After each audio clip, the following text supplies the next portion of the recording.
Good afternoon. My name is Anthropology with Nick, and welcome to INSULARIS DRACO. Probably one of the most in-depth and, frankly, awesome mods I played. It's a Dark Ages mod for Medieval 2, set in Northern Europe, as you can see on the map here, focusing solely on Northern Gaul and especially the British Isles. And we are going to be playing, as I think in a series, the South Angles. You can see strategic difficulty moderate, financial situation, significant losses. We are the South. I will try to say in a Germanic accent. We are the South Engel. We come from England, a region between Saxon and Jutland. Since the years of turmoil began, our ancestral homeland has become awash with an endless tide of fugitives, fleeing the suffering and misery of the Hun. There are none who can stand against them, not even Rome. And although the Hun never invaded our land, the tide of filth and detritus that has dragged in their wake did. With the safety of our whole people at stake, starving and desperate, we have found a new home on the island of Britannia. The power of Rome is fading. The vilest natives of Britain are hostile, but the soil is good, and we will make this our new home. So may the gods bless this new land of the Anglo folk. Let us call it Angleland. If we are to survive, we must work together with our kindred tribes, the Saxons, and the Eterna, Utes. We must choose our wars wisely, for should the Wilix folk unite to oppose us, they might yet cast us into the cold sea. The Council of Britain, a vestige of Rome, still claims power in the south. They have given concessions to the Saxon and are allies with I'll just say Jutes. Perhaps we can be their allies too. One good push and the whole edifice might come crashing down, but timing is everything. Advantages: superior close combat infantry, strong realm, and inaccessible fenlands. Disadvantages: distrusted by powerful Pogius, hated by warlike Picts, and lack of cavalry. And this is the realm that's we're talking about. It's one of the Roman realms that are still remaining in Britain, because the imperial forces have pulled out already by late 4th century, early 5th century, and Roman rule, as you can see, has been limited now just to the Gallic governorship, who actually, if we were playing the Romans, if we were loading in, we'd literally start at the Battle of the Catalonian Fields. That's the first thing you do when you load in. You fight the Battle of the Catalonian Fields against Attila, who then dies a month later once he's defeated. But within the Isle of Britain, there are native Roman fusion kingdoms like Dumnat, Powys, Reged, and Welsh tribes here, Pictish tribes, Irish kingdoms, and we, the Saxons, the North Angles, South Angles, and Saxons and Jutes. I said Saxons. I was sort of meaning to say like Anglo-Saxons, even though that term is a later invention. We are the South Angles, though. We were settled here as part of a negotiated treaty because the English kingdoms needed people to defend their border, so they settled us here. I'll see you guys on the game map, and we'll get more of a comprehensive introduction. Okay, you can see we're starting with an introduction. As Attila retreats after the cataclysmic battle of the Catalonian Fields, Roman Gaul is left in ruins, and the imperial status quo is on the wane. Leaping into this power vacuum are the various barbarian peoples, the Salian and Ripuarian Franks, the Visigoths, the Alemanni, and others have set their eyes upon Gaul's rich cities. In distant Ireland, the swift rise of the O'Neill dynasty has ground to halt to the resistance of Laigan and Ullaid.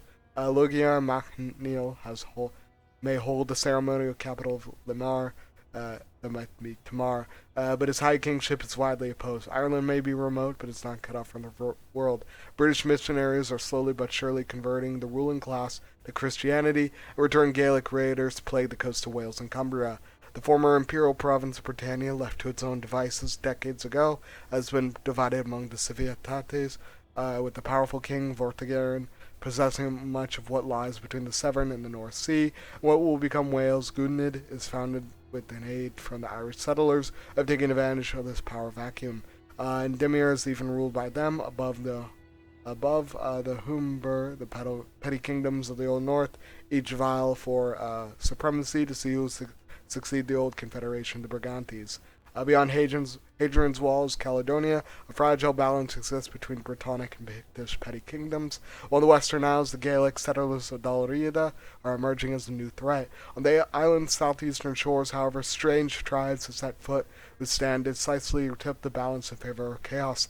The Saxons and Jutes. Invited as foederati by the Vortigern, the council of many of the Civates, have real chance of upending the very way of life which has defined this island for centuries. Times of great trouble and uncertainty offer substantial opportunity, but it is reserved for only those who dare to grasp it.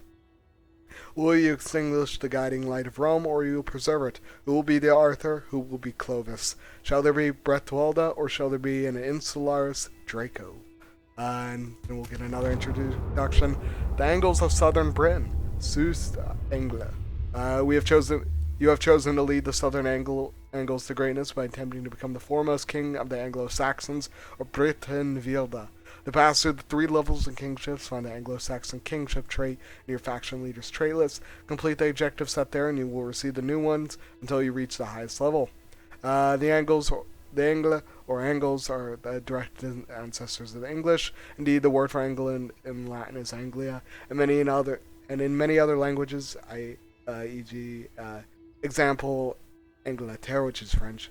It is Angles, not the Saxons, who are remembered as ancestors of the English. The Anglo-Saxons obtained control of eastern Britain in the 5th century, and by the mid-6th century they had started expanding to the Midlands.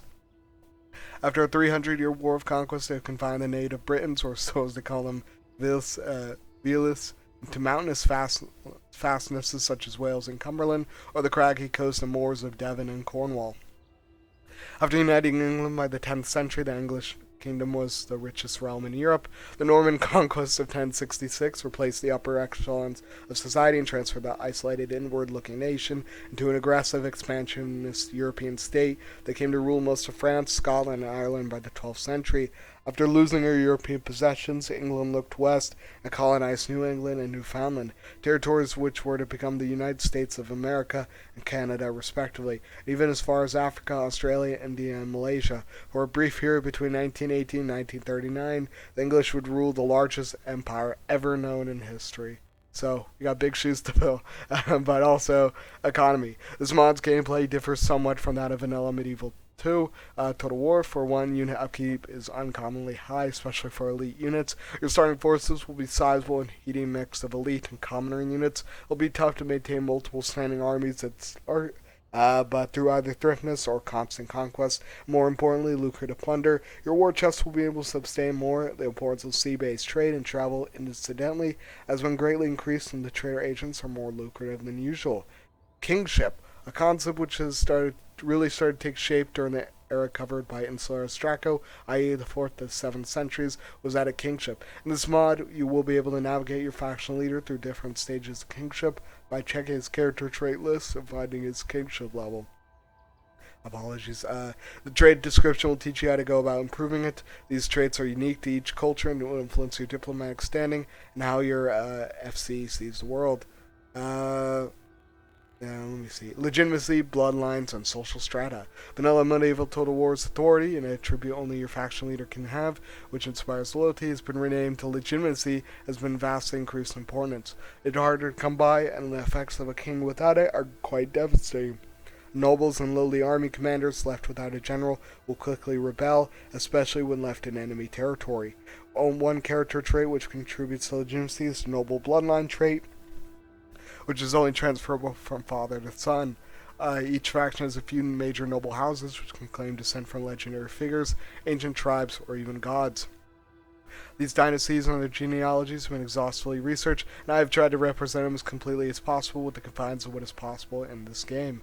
Characters that aren't part of the noble bloodline, i.e. adopted, offered from marriage, risen through the ranks, can come from three relatively universal strata of these early medieval societies: the lower class of serfs and peasants, lower nobility and warriors, and higher nobility involved in court politics.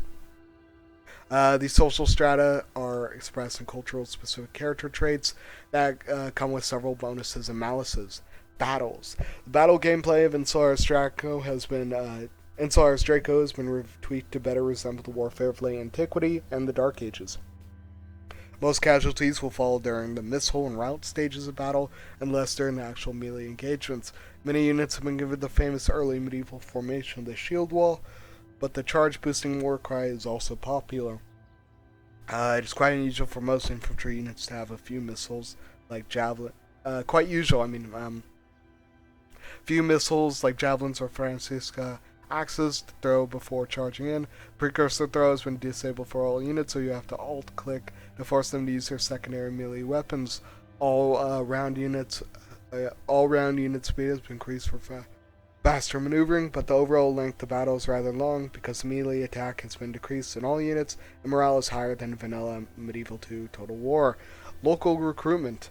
I almost thought I closed this. This mod is its own version of AOR unit rosters. The population present in a region dictates which muster, levy, and mercenary building can be built to enlist the local populace into your army.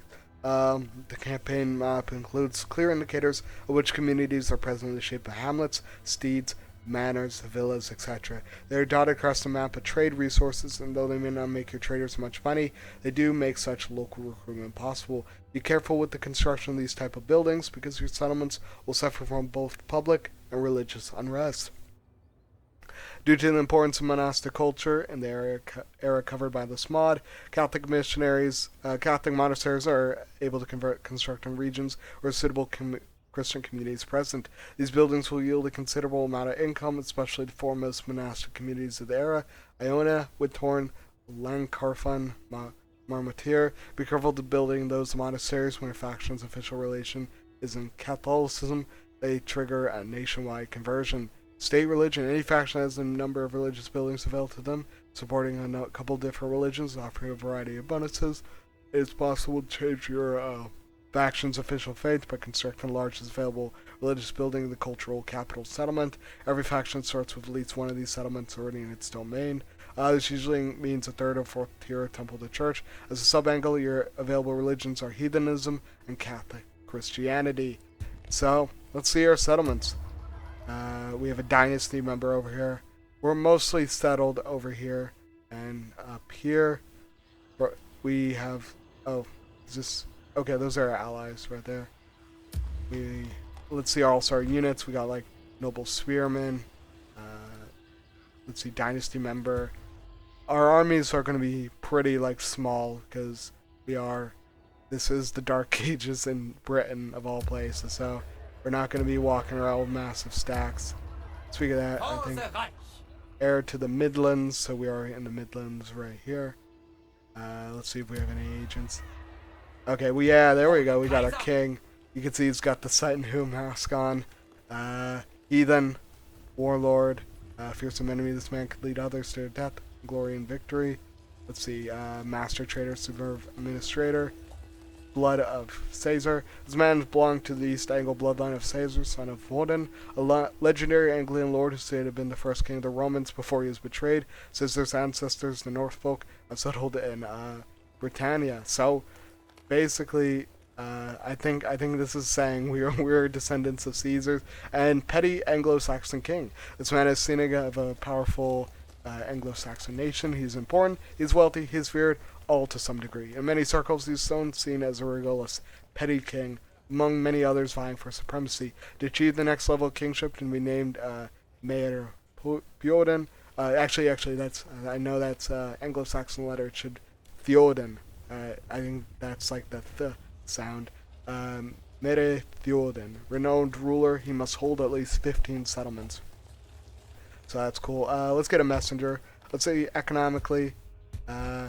Yeah, we're hemorrhaging a little, so we'll try to find a little Roman settlement to raid, and that'll get our money up. So, and you could see, you could hear, they're using the voice lines from regular Medieval 2, but here we got, ooh, okay, that is a very, very dangerous, very dangerous army to fight. Let's send our heir back. You're going here. We want our king to do the heavy lifting, just so I can earn some more traits.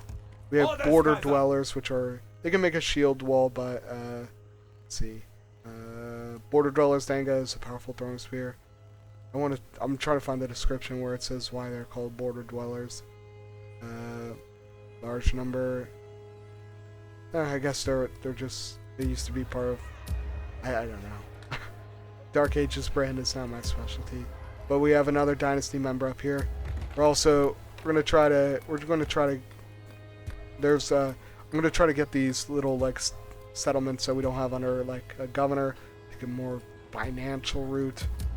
Let's get this one military, cultural grow. Let's get financial. We want to get our finances as good as possible. Let's see. Wharf. You can see all these different little artworks boarded. The mod, which is pretty cool. I'll set it to military. I don't really like managing cities in Medieval 2. So, we got a big army. But I think it's about to be winter. It is. I could check the year, I think. No, that's for the other ones. But it is 452, and it's right after the Battle of Calais. Oh, here we go. It's the warm month, so it might be cold months very soon. So, we could. Once we get a agent or something, we could try to explore. That might be next episode. So I'm gonna make a pause here, and I'll resume after I end the turn. Okay, we have like 3 world events, and I'll end by just reading all 3 of them because we don't have enough time. Every year, more Goidelic, I think that's his Gaelic, ships arrive on Britannia's western shores, intent on pushing their conquests further inland. The Britons have been sent pleas to the Empire. The barbarians drive us to sea. The seas drive us to the barbarians. Between these two means the death. We are either killed or drowned.